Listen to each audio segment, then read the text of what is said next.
हरि ओम नमो भगवते वासुदेवाय। श्रीमद्भागवत तृतीय स्कंध सप्तविंश अध्याय। मैत्रेय उवाच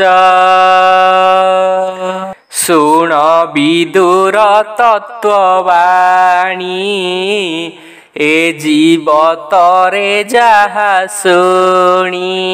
कपिल रूपे प्रिय भावे जननी प्रबोधि प्रस्तावे।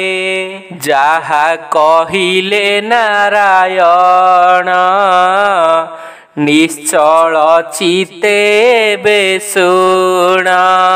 श्री भगवान उवाच विष्णु कहन्ति तो समने मनुतनया सन्निधाने।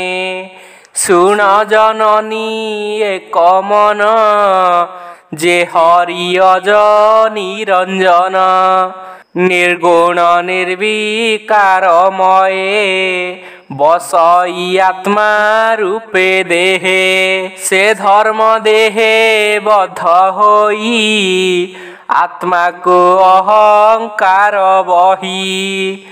आत्मार दुख सुख जाने कर्मर गति न प्रमाणे।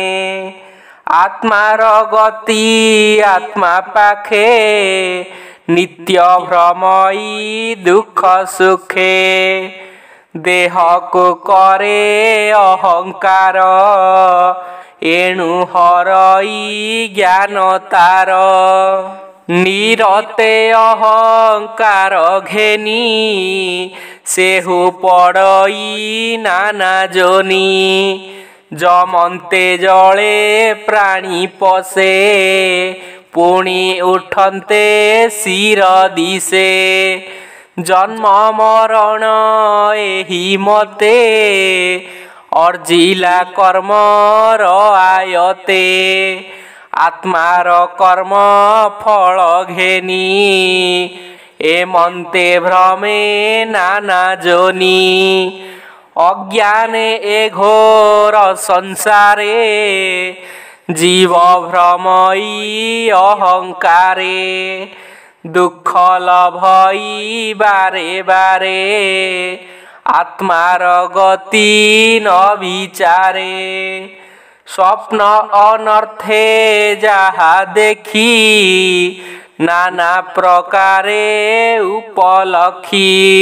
देखन्ते मणे ता प्रत्यक्ष जेन्हे जाग्रते हुए मिछ। ए रूपे जीवर संचार एमन्ते मायार संसार। ए जीव जाहार अधीन कि रूपे पड़ई बंधन। एणु संयम चित्त करी विषम विष रूप धरी। नियमे स्थापिब निश्चले छड़ाई इंद्री संग मेले।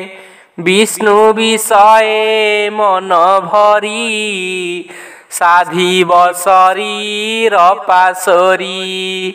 जत्ने साधिब जोग तप सत्य मौन सिद्धि कल्प। मोहर गुण कर्म जस श्रवणे होई बहरस। सकल जीवे जीव प्राये नित्य देखिब विष्णुमये। प्राणी कहिते थिब नित्य चंचल हृदय संयुक्ते। आश्रम आश्रा तत्वमते सत्य शौच इंद्रिजुते।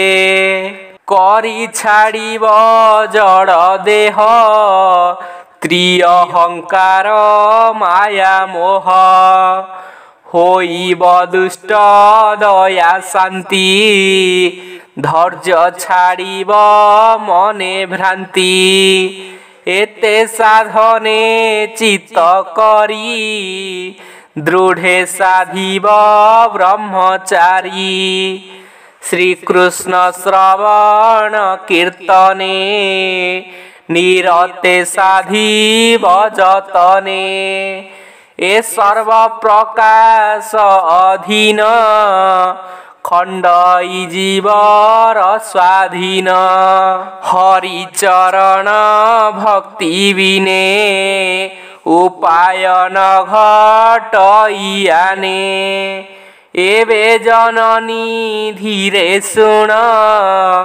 कहिबि जोगर लक्षण त्यजीव विष्णुर भ्रमण मनर संतोष बंधन संतोष चित्ते जथा लाभे भज चरण जथा भावे ए ग्राम्य धर्म परिहरी मोक्ष आसने आश्रय करी जीव कुशल सर्वस्थाने चिंतीब परम जतने दूरे ते जीव मिथ्या भाषा दूरित बुद्धि पर हिंसा धन अर्जन अति गाढ़े चिंता न करी निबिड़े तपस्ौच ब्रह्मचारी वेद अभ्यास नित्य करी पुरुष अर्चना मौन साधिब जोगर आसन पद्म आसने सिद्ध मने रुंधिव इंद्रिय पवने समाधि धारण मौनी अष्टांग जोगे थाई मुनि जहा चिंतन्ति तत्वज्ञानी परम ज्योति रूपे रमी विष्णुर श्रवण कीर्तने सुसंग करी बजतने एमंत दुष्ट दुराचार स्वभावे बळे बलियार विष्णु भजन रजुगले बंधन न रहे निश्चले विष्णु चरणे पद्म दोई ध्वज अंकुश विराजई चंद्र किरण नखपंती गंजे शशांकर विज्योति निरते चित्ते जार बसे हृदय तम वेगेनासे जापाद पद्म शौच नीर भावे शंकर बहे शिर तेणु ईश्वर पद धरे अन्ते से जगत संहारे ता पाद पद्म अविरते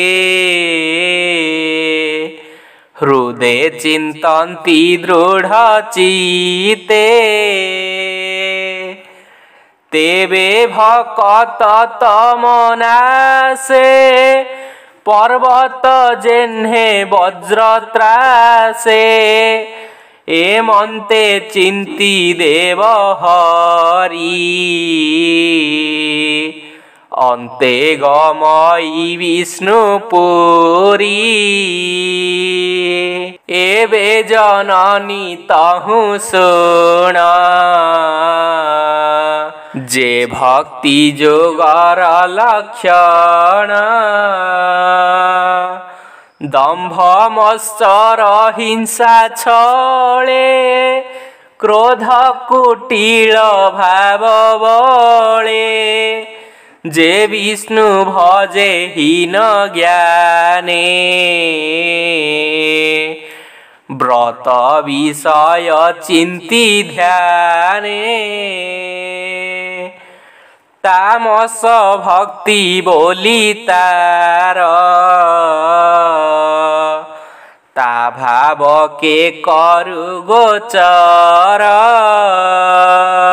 से विष्णु भक्त मध्य बर ता भाव देवे अगोचर दारात नय धर्म अर्थे